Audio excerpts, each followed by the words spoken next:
Jasdan એપીએમસીનું board ખેડૂતલક્ષી નિર્ણયો ન લેવાતા અને સરકારના કાર્યક્રમોમાં રસ ન દાખવતો હોવાનો આક્ષેપ લગાવવામાં આવ્યો છે. જસદણ એપીએમસીના ખેડૂત પેનલના ડિરેક્ટર ભરતભાઈ છાયાણીએ સભ્યપદ પરથી રાજીનામું ધરી દીધું છે. બોર્ડ મિટિંગમાં ખેડૂત કૃષિ શિબિર અને વૃક્ષારોપણ કાર્યક્રમ યોજવાની ભરતભાઈ છાયાણીએ બોર્ડની મિટિંગમાં રજૂઆત કરી હતી. એક વર્ષમાં જસદણ એપીએમસીએ 7 કરોડનો નફો કર્યો છે. રજૂઆત કરવા છતાં કોઈ સકારાત્મક પ્રતિસાદ ન મળ્યાનો દાવો કર્યો છે. એપીએમસી માત્ર નફાખોરી સુધી સીમિત રહી હોવાનો પણ ભરતભાઈનો આક્ષેપ છે. ખેડૂતોના હિતના નિર્ણયો ન લેવાતા હોવાની પણ નારાજગી વ્યક્ત કરી છે.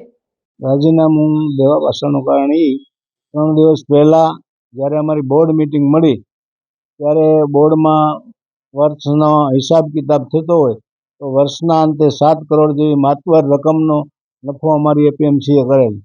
ત્યારે મેં નોંધ મૂકેલ કે ખેડૂત શિબિર વર્ષે એકાદ થાય અને સરકારશ્રી આજે ગ્લોબલ વોર્મિંગને પહોંચી વળવા માટે વૃક્ષ વાવો, સમૃદ્ધિ લાવો, વૃક્ષ વાવો, દેશ બચાવોના કાર્યક્રમ કરતી હોય. કરોડો રૂપિયા આપણને જ્યારે સબસિડીના રૂપમાં સરકાર એપીએમસીના વિકાસમાં આપતી હોય ત્યારે સરકારલક્ષી કાર્યક્રમો પણ આપણે કરવા જોઈએ અને સાથે સાથે ખેડૂતોના હિતમાં વર્ષે દાડે એકવાર ખેડૂતોને પૂછવું જોઈએ કે તમને કોઈ પણ જાતની તકલીફ નથી ને? વર્ષ દરમિયાન તમે માલ લઈને આવો છો તો તમને શું કાંઈ તકલીફ છે, કાંઈક બીજી કાંઈ અગવડતા હોય તો અમને રજૂ કરો. આવું એક ચર્ચા વિચારણા કરવા માટે શિબિર રાખવાની હોય એને બદલે આ શિબિરને કોઈ પણ પ્રત્યુત્તર નહીં. બધા જ ના મોઢામાં મગ ભર્યા હતા અને આઈસ્ક્રીમના કપ હાથમાં ઠેઠ્યા હતા. એક પણ હા કે ના ન બોલતા દુઃખ સાથે મેં આ રાજીનામું આપ્યું છે કે આવી સંસ્થામાં આપણે ખરેખર રહી શકીએ નહીં. ખેડૂતો અનેક વખત ફરિયાદ કરતા હોય છે પણ આપણે નાની મોટી ફરિયાદને બહુ ગણકારતા ન હોય. વેપારી હોય તો વેપારીનો માલ છાપરા નીચે મહિના સુધી પડ્યો રહે અને ખેડૂતોનો માલ છાપરા નીચે ન રહે. વેપારીઓ પોતાના માલનો પાલો કરવો હોય તો છાપરા નીચે કરે અને ખેડૂતોને હેરાનગતિ થતી હોય પણ આ હેરાનગતિ ખેડૂત પ્રતિનિધિઓને કોઈને દેખાતી ન હોય અને ખેડૂતોના હિતની કોઈ વાત ન હોય. માત્ર ને માત્ર મિટિંગમાં નાસ્તા કરી, ચા પાણી પી અને જય હિન્દ જય ભારત કરીને ભાગી જવાના હોય તો આવી સંસ્થામાં અમારી જેવા જાગૃત ખેડૂત પુત્ર તરીકે હું રહી શકું નહીં. જેથી મને દુઃખ સાથે રાજીનામું આપ્યું છે.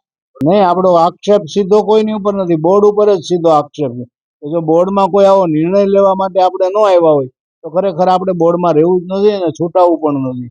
ખેડૂતના હિતની વાત હોય ત્યારે કોઈ જો કરતા જ ન હોય તો 9-9, 10-10 પ્રતિનિધિઓ ખેડૂતના ત્યાં બેઠા હોય એ હું એને જખ મરાવે છે કે ખેડૂતના હિતની કોઈ વાત નથી કરતા.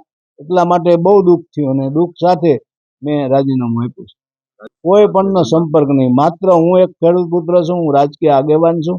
મને પણ એટલી ખબર પડે છે કે આપણે જે સંસ્થામાં બેઠા એ સંસ્થામાં આપણે જે સંસ્થાના પ્રતિનિધિ હોય ખેડૂતોના પ્રતિનિધિ ખેડૂતોના હિતની કંઈક વાત કરવી જોઈએ.